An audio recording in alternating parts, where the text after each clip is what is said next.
The announcement was unexpected. The timing was just plain weird.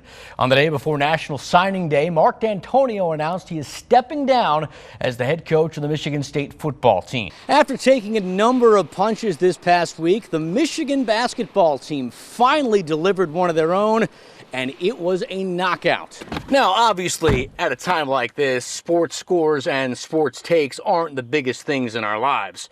However, there is such a thing as a good distraction. Big Drew and Jim You go ahead, man. say that's where they come in. A problem that under normal circumstances, Emily, as a trained and impartial reporter, would simply write about and not get involved in. But clearly, these are not normal circumstances. Even then, I didn't think the news was true. But it is, and it is tragic. This is your very first time in Grand Rapids. What is your initial impression? I love the weather. No, you don't. Yes, That's not true. Yes, I do, especially coming from Miami. I will say, though, they don't quite have the strut, the model strut. You know, can we get a long shot here? There we go. Like, you know. No, here we. Oh, don't fall. His intensity says otherwise, but Michigan State forward Xavier Tillman is actually a big softie. I got a sense of toughness to me and stuff like that, but I keep that dad in me everywhere, even on the court. He's not lying about that. Since the birth of his daughter Yanni, Xavier's life completely changed. And 3 years later, he could not be happier. When I come home and get to see her face light up, What's up, girls? it's probably the best part. Ready? 3, 2, 1. Xavier, as well as his wife Tamia, have completely embraced being parents. Though at first, they admit they weren't ready for it. Xavier was still attending high school at Grand Rapids Christian, while Tamia was already in college. I was still just kind of like we're young, and he just was very reassuring and let me know, like, we're in this together, we're gonna make this work. You like my hugs?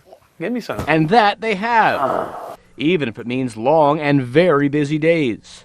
In Xavier's case, he balances fatherhood, class, and basketball. It's a lot. Don't think for a second that he asked Coach Tom Izzo for any breaks. Even in my current situation, you know, I got to still show the guys what they need to do in order to have success. It's the kind of wisdom that comes only from being a father, the kind that brings calmness to Xavier, as he and his wife prepare to welcome their second child this month. You'll sit here, and then once your baby comes out and you see it, you're going to be like, oh my gosh. And then that's it. Like, a whole new perspective on life.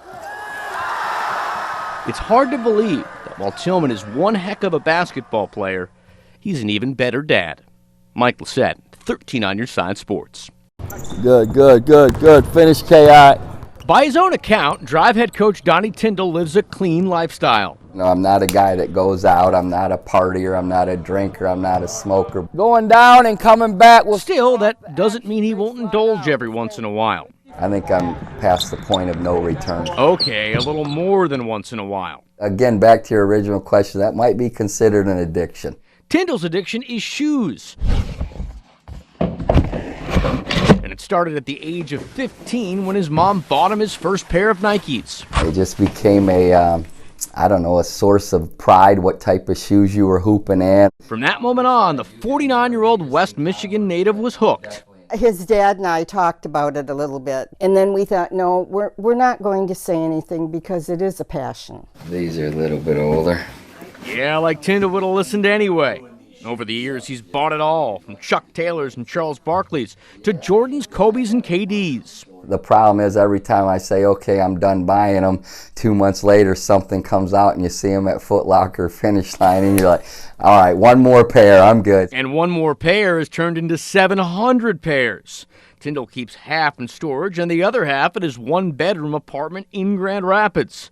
Some he wears, some he doesn't, but all are organized to a T. I'm pretty type A about it, and trust me when I tell you if someone came in and took a pair or moved them, I'd dang sure know about it. Tyndall says he spent close to $70,000 in shoes over the years. He knows that sounds crazy, but he says it's all been worth it in the name of style. So again, it's just one of those deals you feel like you have to have them, and I can't really explain why other than it was just like, man, those are sweet, I gotta get them. Mike Lacett, 13 on your side sports.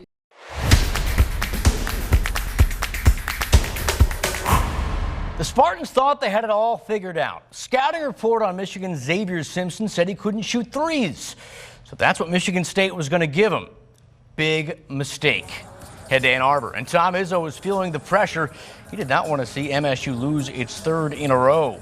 Second half, Michigan State hanging tough. Cassius Winston sets up Aaron Henry for the three. Henry scored 11. He was one of 3 Spartans to finish in double figures. MSU within 1, and Izzo was starting to feel good. But then later, things fell apart. Eli Brooks pushing the tempo. Look at the pass, and then look at the dunk by John Teske. Wolverines by 6, and the fans were loving it. They were loving this too. Isaiah Livers back after missing 3 games with a groin injury. He looked great. Shot clock winding down. He gets 2 of his 14 points there. Michigan up 11. Under 5 to go. U of M looking to put it away, and Simpson would do the honors. His 4th 3 of the day. He finished with 16. Michigan takes it 77-68. Wolverines snapping a 4-game losing streak to the Spartans. I was in a room, I was feeling it. He made some shots.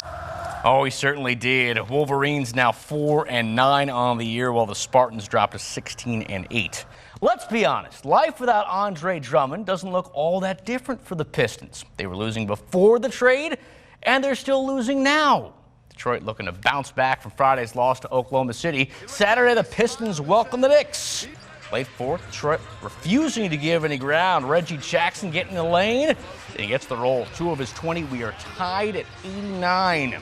Final seconds. Pistons down 2-0. They need a stop, but they do not get it. Tough shot falls for Julius Randle. He scored 17, and Detroit drops another one.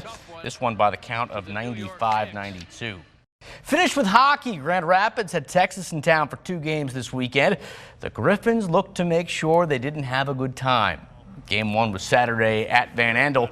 This was a fun one. 3rd period, Grand Rapids down a goal, but there's Eric Tangradi to the rescue. In front, he scores. It's a power play goal. We're going to overtime. But there, it would be the Stars making good of their power play. Joel Esperance on the one-time.